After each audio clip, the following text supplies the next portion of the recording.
You know, there's nothing quite like a celebrity controversy to make you chuckle or send you reeling.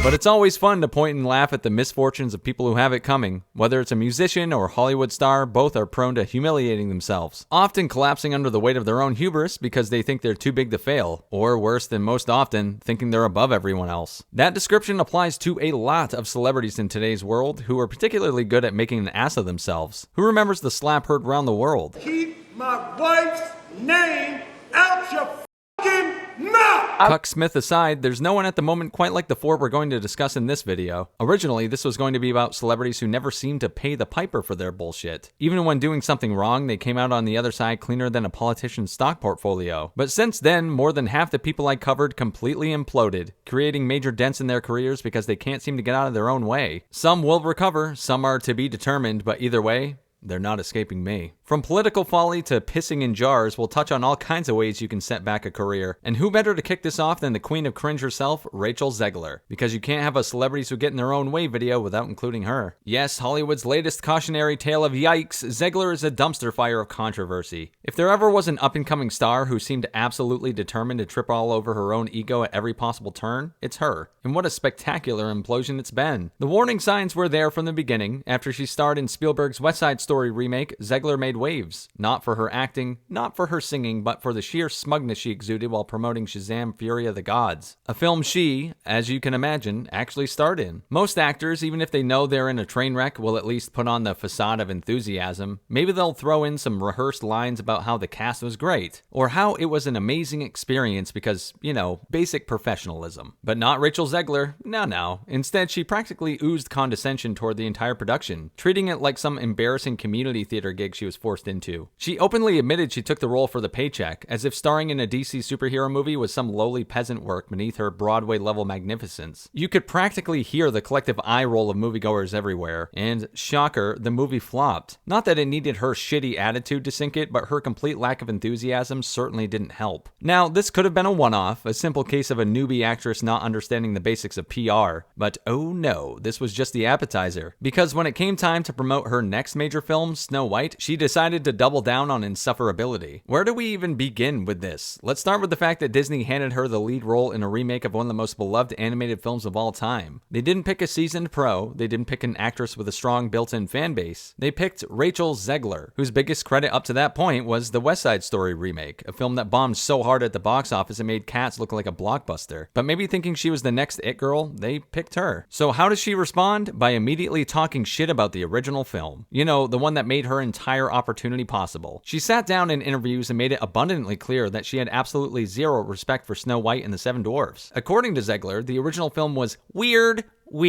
and the new version would be correcting all of that outdated nonsense. And what exactly needed correcting, you might ask? Oh, well, apparently the entire concept of the story itself. She openly mocked the idea of Snow White finding love, basically laughing in the face of the original film's themes and values. The prince? Fuck him. In fact, she suggested he might be cut out of the movie entirely. Yep, a Snow White movie without the prince. Because why not completely erase a key character from the story you're remaking? At this point, it wasn't just casual Disney fans side-eyeing her, it was full-scale outrage. People who grew up on the original Snow White weren't just upset at the changes, they were, upset with her. And why wouldn't they be? Instead of treating this project like a cherished legacy she was honored to be a part of, she acted like some self-righteous editor correcting history. It was condescending, it was dismissive, and it was an absolute PR nightmare for Disney. Whoever was running that department was probably going full-scale Seymour Hoffman. Shut up! Shut the fuck up! Right. The backlash got so bad that Disney basically put Zegler on a corporate-mandated PR re-education tour. Gone were the smug remarks. Gone was the feminist diatribe about how Snow White didn't need a man. Suddenly, she was talking about how much she respected the original film, how she loved the 1937 classic, and how this remake was all about honoring that legacy. Yeah, sure, Rachel, we definitely believe you. But the damage was already done. People weren't buying the forced sincerity, the bullshit. Disney even pushed back the release date of the movie, which, let's be real, had everything to do with how badly this whole thing was going. Officially, they cited production reasons, but, come on. They knew this film was a controversy factory and they needed time to figure out how to salvage it. And speaking of controversy, let's talk about the behind-the-scenes drama. If rumors are to be believed, and let's be honest, these rumors have way too much smoke for there to be no fire, Zegler wasn't just causing problems with audiences, she was causing problems on set, specifically with co-star Gal Gadot. Now, Gadot is no stranger to playing strong female leads, but here's the difference. She actually manages to do it without alienating half the planet. And apparently, this caused a lot of friction between her and Zegler. Why? Because Zegler's non-stop political soapboxing allegedly became an issue behind the scenes. According to leaks, there were constant tensions between the two actresses, with clashes stemming from Zegler's, let's call them, strong opinions. Disney didn't want this getting out, obviously, but word spreads fast. It was clear that working with her wasn't exactly a dream job. But wait, there's more. Because apparently tanking 2 major movies wasn't enough, Zegler then decided to throw gasoline on the fire by jumping headfirst into the political sphere. Now, actors voicing political opinions isn't anything new, but there's a difference between having an opinion and actively provoking half the country. Zegler made inflammatory comments about Trump supporters, which shockingly, didn't go over well. Not only did it alienate a massive chunk of potential moviegoers, but it also put Disney in yet another uncomfortable position. The last thing they needed was another politically charged controversy, but Zegler couldn't help herself. At this point, Disney had to be sweating bullets. They had spent millions trying to turn her into a household name, only for her to actively alienate huge portions of their audience at every opportunity. In fact, she had every opportunity to become Hollywood's next big thing. She had major studios backing her, a huge platform, and more opportunities than most actors could ever dream of. And yet, at every turn, she seemed determined to make herself unlikable. Whether it was belittling her own projects, mocking beloved classics, clashing with co-stars, or needlessly wading into political warfare, she managed to do what few actors can, completely torpedo her own momentum. Not bad for a celebrity who's never starred in a movie that made money. The best she could do was the Hunger Games film, which broke even. Will she bounce back? Maybe. Hollywood has a short memory. But as it stands right now, Rachel Zegler isn't a rising star, she's a cautionary tale in real time. And watching it unfold, well, it's been more entertaining than any of the movies she starred in. Before we move on to our next hilarious disaster, a quick word about the sponsor of this video. And indeed, I've timestamped this motherfucker so you don't have to watch it, but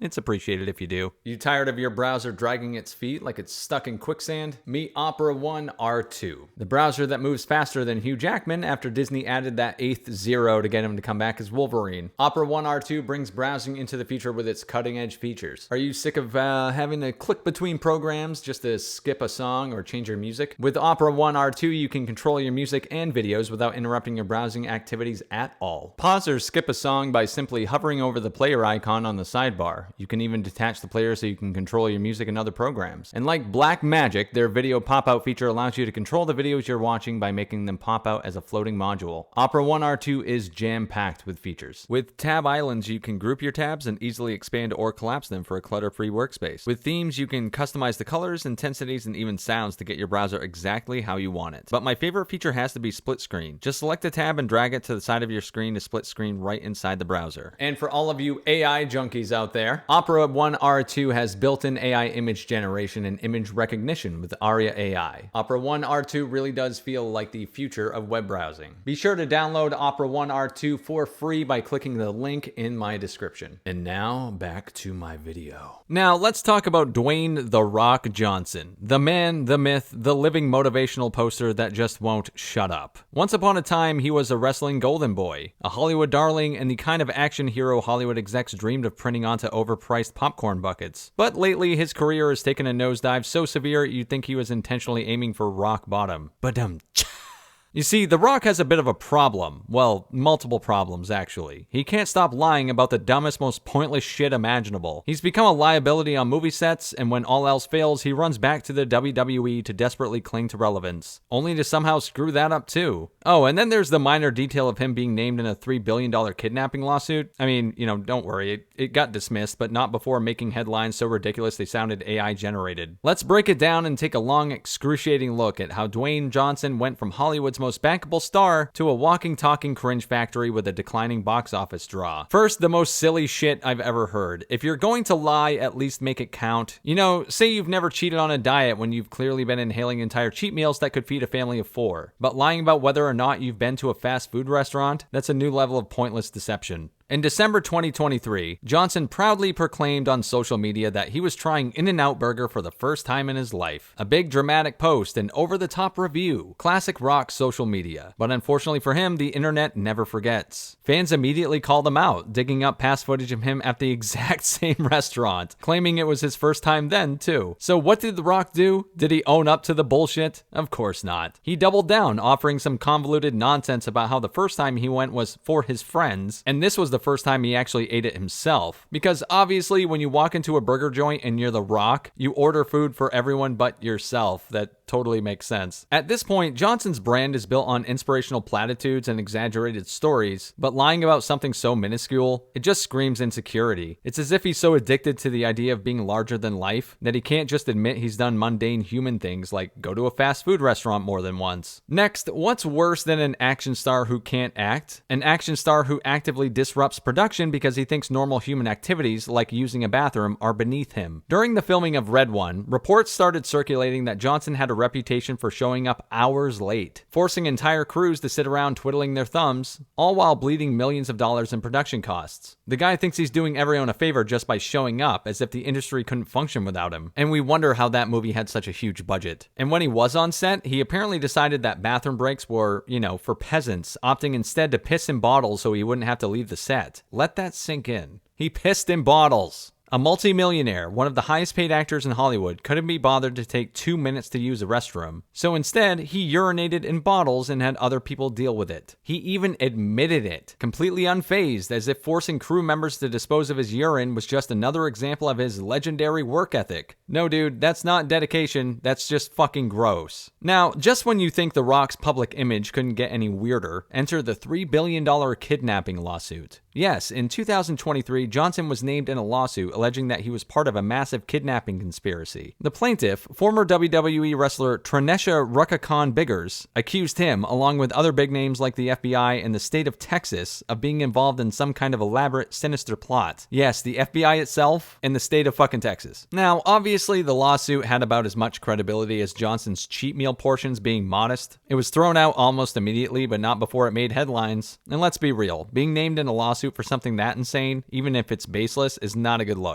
But as The Rock would say, finally! What does a washed up movie star do when Hollywood starts catching on to his bullshit? He runs back to his old stomping grounds, the WWE. But here's the thing, Johnson's return in 2024 wasn't some triumphant homecoming, it was almost a disaster. He didn't just return, he shoved his way into the main event scene, screwing over the actual fan favorite Cody Rhodes in the process. Rhodes was set to finish his long, emotional storyline against Roman Reigns, but then The Rock decided he wanted to be in the spotlight instead, forcing a rewrite of WWE's biggest event of the year. And man, fans were fucking pissed. The backlash was so extreme that WWE had to pivot and put Cody back in the spot where he was supposed to be in the first place. And of course, The Rock claimed it was his plan all along, because nothing screams credibility like acting like you're playing 4D chess when you're actually just backpedaling like crazy. But if we're really looking for the final nail in the coffin of Johnson's Hollywood dominance, look no further than Black Adam. This was supposed to be his grand entrance into the DC universe, a film so powerful that it would reshape the entire franchise around him. He positioned himself as the main attraction, hyped up Henry Cavill's return as Superman, and essentially tried to hijack the DCEU. And then it flopped. It fucking flopped hard, man. Not only did Black Adam fail to break even, but its critical reception was brutal. And rather than admit defeat, Johnson resorted to the pettiest, most desperate PR tactics imaginable, claiming the movie was actually a success if you look at it from the right angle, aka ignore all the actual numbers. Shortly after, DC scrapped its entire cinematic universe, meaning Johnson's self-proclaimed power shift was actually just the final death rattle of a failing franchise. And at this point, The Rock isn't just a celebrity in decline, he's a cautionary tale, just like Rachel Zegler. A once beloved superstar who overplayed his hand, alienated fans, and now has to resort to pathetic, transparent PR moves just to stay relevant. And with each cringe-inducing lie, embarrassing film flop, and WWE blunder, Johnson's descent into Hollywood irrelevance only gets funnier. Because, let's be honest, there's something deeply satisfying about watching a brand so carefully manufactured start to fall apart at the seams. And now, we come to Lizzo.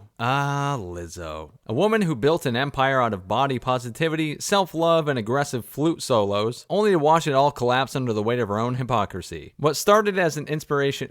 I see what I did there. What started as an inspirational rags-to-riches story of a plus-sized pop icon taking on the music industry quickly spiraled into a cautionary tale about ego, delusion, and, well, literal lawsuits. See, once upon a time, Lizzo was the golden child of the entertainment industry. She was that rare Hollywood phenomenon who managed to unite feminists, mainstream pop fans, and people who pretend to like funk music for the sake of appearing cultured. Her message was all about confidence, empowerment, and shaming anyone who dared to suggest that maybe, just maybe, health is still a thing that matters. But hey, she played the flute while twerking, and that was apparently enough to secure her a seat at the cultural elite's table. And then, much like the tragic heroes before her, Lizzo discovered the one thing that destroys all modern celebrities, believing their own hype. Because nothing says body positivity like allegedly forcing your backup dancers into weight loss shaming rituals, while shoving bananas where bananas should never go. If you somehow missed the lawsuit that shattered Lizzo's public image faster than her own songs leave the charts these days, let's take a stroll down memory lane. In 2023, multiple former dancers sued Lizzo for workplace harassment, claiming she created a toxic environment filled with fat shaming, sexual coercion, and straight-up psychological torment. Yes, you heard that right. The queen of self-love, the champion of all bodies, was allegedly bullying her own employees for not fitting her secret weight standards, which I have to admit is an incredible plot twist. Didn't see that coming. Imagine signing up to dance for a woman whose entire brand is built on the idea that weight doesn't define you, only to be told that actually, it does, but only if you're not her. Of course, Lizzo did what all celebrities do when caught in a scandal. She denied everything, cried about being devastated by the accusations, and then took a long social media break that nobody asked for. Because in Hollywood, nothing screams I'm totally innocent like disappearing from public life the second people start asking for receipts. And, while we're at it, let's talk about Lizzo's ever-growing victim complex. Because if there's one thing modern celebrities love more than attention, it's pretending they're the real victims in every situation. Case in point, after months of backlash, Lizzo finally returned with a now iconic, self-pitying Instagram post where she dramatically declared she was quitting the industry. The reasoning? People were just too mean to her. That's right, folks. This multi-millionaire pop star, whose entire career was built on shaming people for daring to have an opinion, simply couldn't take it when the tables were turned. What's truly astonishing is that Lizzo was handed everything. The media adored her, award shows threw trophies at her feet, and every corporation on the planet treated her like their personal mascot for body positivity. She was a walking, talking, flute-playing brand, but instead of staying in her lane and enjoying the ride, she did what so many celebrities do. She thought she was untouchable. She forgot that the public only tolerates hypocrisy for so long before they start sharpening their pitchforks. The funniest part? Lizzo's downfall wasn't even a slow burn. It was an implosion. One day she was America's sweetheart, the next she was an alleged workplace tyrant who made Ellen DeGeneres look like a saint. And now she's stuck in that weird celebrity limbo where she's too canceled for mainstream success, but not quite disgraced enough to disappear entirely. Which means we get to enjoy the inevitable Lizzo redemption arc, which is happening right now with her weight loss, which in itself is hypocritical as hell, but hey, good for her. Maybe next she'll get Oprah out of retirement for an interview, a fake charity initiative, and a desperate attempt to convince us that she's learned and grown from her mistakes. Did I hit all the boxes? But back to reality, let's be real. Lizzo's biggest mistake was thinking she was the exception to the rule. She built an empire on the idea that she was different, that she was some revolutionary force who could rewrite the rules of celebrity culture. But at the end of the day, she was just another self-absorbed pop star who flew too close to the sun. And now she's learning the hard way that no amount of Grammy Awards or virtue signaling can save you when the public decides they're done. So what's next for Lizzo? Well, she can either go full exile and disappear like a disgraced Roman senator, or she can take the more predictable route and try to claw her way back into the industry with the help of some very expensive PR firms. My money's on the latter, because if there's one thing celebrities never do, it's actually leave when they say they will. Either way, one thing's for sure, Lizzo's self-destruction wasn't just predictable, it was inevitable. Because in the end, no amount of inspirational Instagram captions or teary-eyed apologies can erase the fact that she did this to herself. And now, like so many before her, she gets to learn the ultimate Hollywood lesson. You can only play the victim for so long before people stop buying it. And now we arrive at Jared Leto, a man who somehow manages to be both an Oscar-winning actor and the human embodiment of a red flag. A guy whose entire career feels like a choose-your-own-adventure book, where every ending is just him being insufferable in a slightly different way. From method acting disasters to his alleged extracurricular activities that seem more suited to a Netflix true crime documentary than a Hollywood career, Leto's Leto's journey through fame is what happens when unchecked ego meets zero consequences. If you've ever wondered what would happen if an actor took method acting way too seriously without having the talent to back it up, congratulations, you just described Jared Leto's career. It all started out semi-normal. Lead singer of a mediocre rock band, an occasional moody role here and there, and a strong commitment to looking like he bathes exclusively in patchouli oil. But then Dallas Buyers Club happened and he won an Oscar. And suddenly, Jared Leto got in his head that he was Daniel Day-Lewis. Spoiler alert, he is not Daniel Day-Lewis. First off, take Suicide Squad, where Leto's idea of getting into character as the Joker involved harassing his co-stars like a guy who just discovered Reddit's worst corners. Stories emerged of him sending the cast dead pigs, used condoms, and other bodily fluid-related gifts that nobody asked for, which honestly feels less like method acting and more like something that should be on an FBI watch list. Even the rest of the Suicide Squad cast, who were already enduring a film so bad it made Morbius look competent, wanted nothing to do with him. That's right, a movie where Will Smith and a CGI alligator man shared screen time still somehow managed to agree that Jared Leto was the problem. Speaking of Morbius,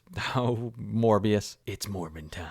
Leto doubled down on his whole "I'm such a dedicated actor" routine by insisting on hobbling to the bathroom on crutches between takes to stay in character. This process took so long that the production staff had to beg him to stop being a drama queen and just use a damn wheelchair so they could get through the workday. Think about that. It's like the anti-Rock. Jared Leto's method acting was so disruptive that a studio, a company that spent millions of dollars on a movie where he plays a vampire who looks like he just discovered Hot Topic, had to step in and say enough. Now, if Leto's Hollywood antics were the worst thing about him, we could all just write him off as an obnoxious pseudo-intellectual with a god complex. Not out of place in Hollywood. But no, because Jared Leto just had to go ahead and rack up years worth of allegations that make his method acting stunts seem downright charming by comparison. For well over a decade, accusations have surfaced about Leto's, let's say, highly questionable behavior with young women. Some allegedly as young as 16. Back in 2005, the New York Post called him a serial texter of underage models, which is a really polite way of saying this guy should probably be investigated. But did Hollywood care? Nope. Do they ever? Nope. Instead, they handed him an Oscar. In 2018, actor Dylan Sprouse outright called him out on Twitter, questioning his well-documented habit of DMing 18 to 25-year-olds like a middle-aged divorcee on Tinder. James Gunn jumped in, implying that Leto's preferences might skew even younger, and the response? Absolute silence. Because,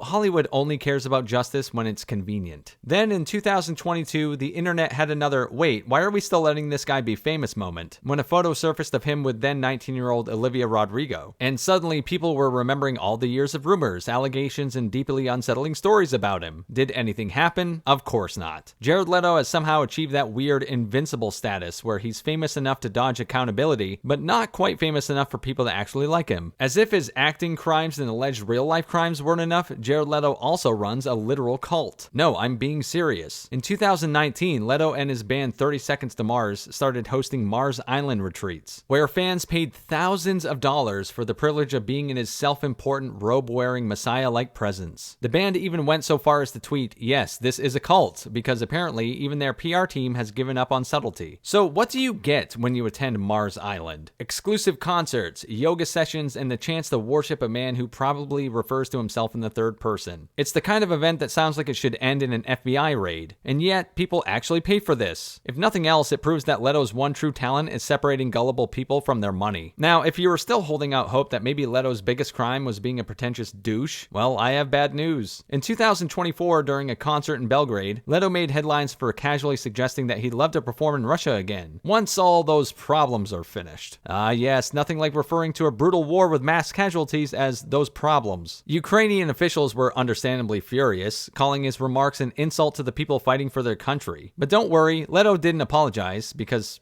why start now? So how does a guy like Leto still have a career? How has he managed to survive Hollywood scandals, an onslaught of allegations, and a movie so bad it became a meme twice? Well, the answer's simple. Hollywood is allergic to holding the right people accountable. The entertainment industry loves nothing more than selective outrage. If Leto were an easier target, less famous, less marketable, or had fewer rich friends, he would have been blacklisted faster than you can say Morbin time. Ooh, got it in twice. But instead, he keeps getting away with it. He'll keep making terrible movies, he'll keep luring fans into his pseudo-cult, and he'll keep method acting his way into being the most exhausting person in Hollywood. The worst part, he'll probably win another Oscar someday, and the industry will just pretend like none of this ever happened. And that, folks, is unfortunately how Hollywood really works. GG's.